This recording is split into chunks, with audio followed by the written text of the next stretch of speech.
বস্তায় আদা চাষ করব। এই মাটিগুলো থাম দিছিলাম, সার দিছি, গোবর দিছি, ছাই দিছি, কীটনাশক দিছি, সব কিছু দেওয়ার পরে 15-20 দিন থাম দিয়ে রাখছিলাম, কালো কাগজ দিয়ে ডেকে রাখছিলাম। এখন এগুলো আবার শেষ পর্যায়ে যে প্রসেসিংটা, যে কোবানো মিশানো হয়, এভাবে মিক্সড করা হচ্ছে। পরবর্তী আর কোবানো হবে না। পরে এখন বস্তায় মাটি ভরবো, পরে আদা রোপণ করবো।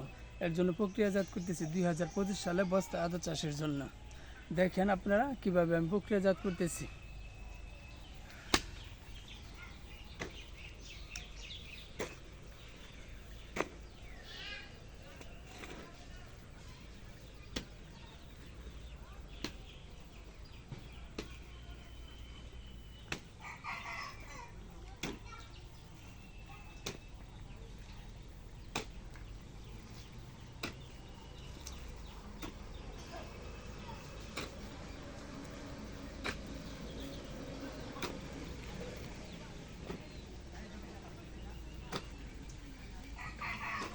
একটু কাছে জুম ধরো, একটু ঘুরাই ঘুরে কাছে ফ্রেশটা দেওয়া হইব।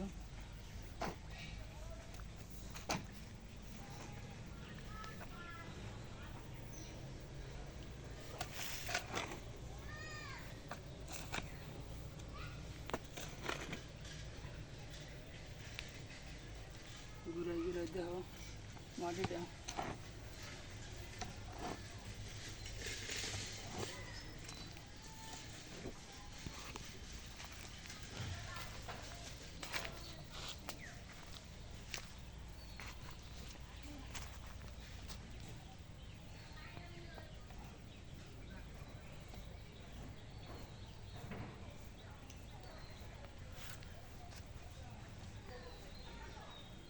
একটু আমার কাছে কথা কই। এখন মাটি প্রসেসিং শেষ, কোবানো শেষ, মিক্সড করা শেষ। এখন আমার কাজ হচ্ছে মাটিগুলো কালো কাগজ দিয়ে আমি ঢেকে রাখবো। পরে 2 দিন পরে বস্তা করব। দেখেন কিভাবে আমি মাটিগুলো ঢেকে রাখি।